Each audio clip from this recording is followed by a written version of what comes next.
Rev up your engines!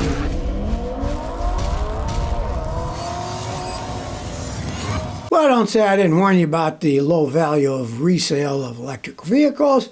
A man bought a brand new Ford F-150 Lightning, and then 600 miles later he decides, I don't want it. Well, guess what? He put it up for auction. The highest bid he got was $43,000. And he paid $63,885. This is with only 600 miles on it. Do not make a bad decision. Think ahead of time. Because if you impulsively buy something, you decide you don't want it, guess what? You're going to lose a ton of money. That's how it goes with any car, but especially the electric vehicles, because now they're having a hard time getting rid of these things, especially the pickup trucks. Nobody really wants them. A guy bring me an electric Silverado, the GM electric pickup, right? The list price was like $90,000, and they were only asking $63,000 for it. This is a brand new vehicle from a dealership, right? Nobody wants them. Nobody wants them. So don't buy one and decide you don't want it. Decide ahead of time, do I really want this or not? Do some research. Road test them. They'll let you road test them. They want to get rid of those things. Anybody that even have a sniff that they might buy this electric truck, they'll wine you and dine you to try to get it off their lot. Because realize, it's sitting on their lot. Every month it sits, they have to pay the monthly payment on the vehicle. So they're losing their shirt. So don't be like this guy. Don't make a big mistake. Maybe you really want one. At least road test it, or do like one of my customers did. He got an F-150 Lightning. He leased it. And he said when the lease is up, after he's had it for over a year, he said, when the lease is up, I'm getting rid of it, get something else. He's going to get himself a Toyota pickup truck instead with a real gasoline engine. He said it was just too much. He had to make his entire lifestyle fit the truck because it was an electric truck. So make a wise decision. Don't be like this guy. He's going to lose a lot more than $20,000 if he ever does sell it. Well, I laugh about the people who bought Cybertrucks. I warned people not to buy them, but of course they did. Now a whole bunch of Cybertruck owners are all mad because they're losing a fortune when they sold their truck. Some people lost as much as $30,000 in 2 months. Now, a lot of this is plain stupidity. One guy, he was dumb enough to buy a used one, not even a new one, for like $116,000. Of course, when he sells that, he's going to lose. He was an idiot to buy a used one at that price. He fell in for that hucksterism of Tesla, that, oh, it's a great vehicle, the value keep going up, blah, blah, blah, blah. And then these stupid people paid too much money for a used one, then they decided, it's a pile of junk, and they try to sell it, guess what? You're going to lose your shirt. And this one guy, Dave Peck, he didn't use Facebook. He used a special website that's for Cybertruck owners. He thought, oh, well, these are all fanboys. They're going to pay a whole bunch of money for them. Well, guess what? No, they're not going to. He got Cybertruck owners who had already sold their trucks or in the process of offloading their own Cybertruck. Yeah, we're in the same boat. We bought one of these piles of crap, and we're trying to sell them too. Now, you got to admit, some of these people, their heads aren't screwed on correctly. They have become fanboys who believe in the Cybertruck for God knows what reason, and now they're finding out that, hey, their belief wasn't very well founded. Nobody wants to buy the things used at an extremely high price.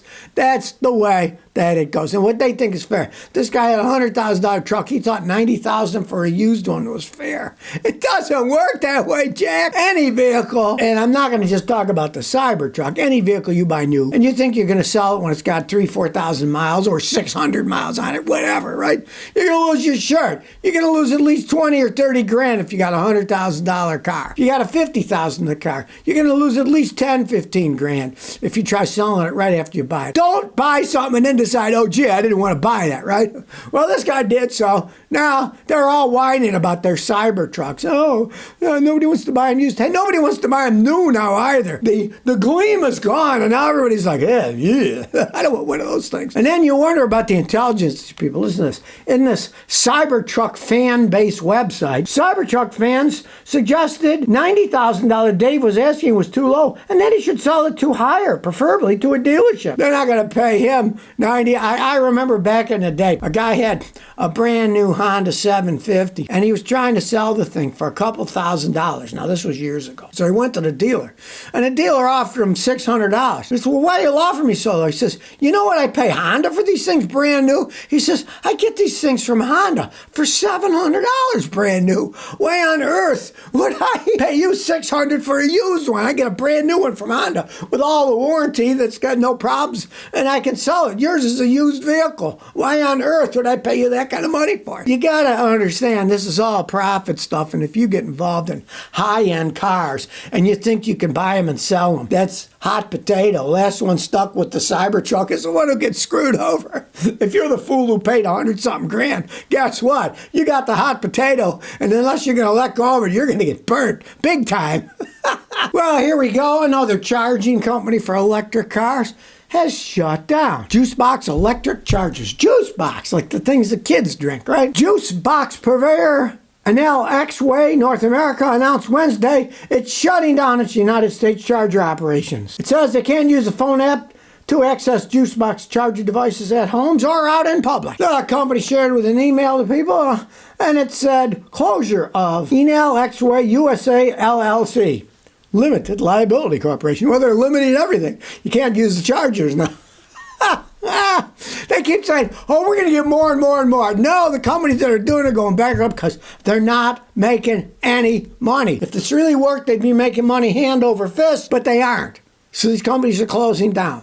They try to tell you, oh, it's the future, the future, the future. It's always the future. It's coming, it's coming, it's coming. No, it's not coming. It's going away. Yet another electric charging company goes under. So much for BMW reliability. About 70 Garda cars, those are the Irish police, they call them the Garda. They had to remove them from service. They were all BMWs because the engines were blowing up. Now, this issue has links to a fatal crash, police vehicle in the United Kingdom killed somebody. There's various models, but all of them contain the BMW N57 diesel engine. Obviously, BMW isn't making their motors like they used to. And the hilarious thing is, some of these vehicles are used by specialist armed Garda, who respond to the most serious of incidents. Imagine it's supposed to come and their engine blows up. The vehicle's caught on fire, went out of control, and killed the policeman driving it. So much for BMW and their driving machines, right? Driving to an early grave, blowing up. BMW used to make really good vehicle decades ago, but their quality control's going down. Like everything else, they're all screwing up, trying to make them cheaper, charge more money for them. And then I imagine their excuse with BMW would be, oh, you guys drive them too hard. You're selling them to police as pursuit vehicles, right? Strong, great engines, and the engines blow up. Well, you pushed them too hard. No, they just don't make them like they used to, BMW. When I was a kid, they were a cool little sports car, but they've gone a long way from them, and they don't have the quality that they once had. They used to be solid metal cars. Now half the stuff's plastic garbage, and they just fall apart as they age. But this is a serious, I mean, the engines are blowing up. That is a real screw-up. Fancy racing ones, the police, and the things blow up. It's kind of like the Dodges that the place in Indiana bought them, and now they got to sell them all and lose their shirt because they kept blowing up. Now, here's something that breaks me up. China's supposed to be a communist country, right? Well, China's top economic planner is holding a press conference Tuesday to discuss policies aimed at boosting their stock market. And they've been boosting the stock market with government stuff. The government unleashed a slew of stimulus measures, interest rate cuts, more liquidity to promote bank lending, and a pledge to put $340 billion to support the stock market. This is supposed to be a communist country, right? When do communist countries have stock markets? That's capitalism, right? So how they can call themselves a communist country is beyond me. Let's call a spade a spade. It is not a communist country. It is a capitalistic dictatorship. They should add this new one in economics. Now we have to study the capitalistic dictatorships of the world, right? It just amazes me. Here's the supposed communist country. They're getting billions and putting it into promoting their own stock market. And who's communist China's biggest market? The United States, the big capitalist country, right? Well, we're communists, but we make all our money selling stuff to the United States, the big capitalists, right? The world's turned topsy-turvy. I saw this one. I couldn't believe it. Their communist country is promoting their stock market with billions of dollars. It's insane. Scotty the Man 2023 says, my Honda CR-V dies at low RPMs. I got 205,000 miles. It starts and dies. If I keep the foot on the pedal lightly, it doesn't die. As soon as I come to a stop, I have to lightly get the foot to keep it from dying. Hell, here's the most common thing. You got a lot of mileage on it. It's somewhat old. Look for vacuum leaks.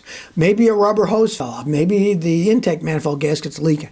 With it idling, if you hear it going, Find where the air is being sucked. Simple as a hose came off. Look all around. It could be your PCV valve shot, and instead of closing, it's sucking air. And this PCV valve costs $15, right? That's the simplest thing. Now, let's say there is a vacuum leak. Watch my video. Make your car run better with a little spray cleaner. Type that into YouTube. Watch it and you'll see. With some mass airflow cleaner and some throttle cleaner, you can take rubber throttle ductwork off the car, and then on the engine, disconnect the battery so there's no power, spray all around, clean it all. The video shows exactly how to do it. And a lot of times, a stuck throttle that's got carbon or a bad massful air sensor will do it. But more commonly, it's just you got a vacuum leak somewhere and you'll hear it sucking air. And it's usually a very easy thing to fix. So if you never want to miss another one of my new car repair videos, remember to ring that bell.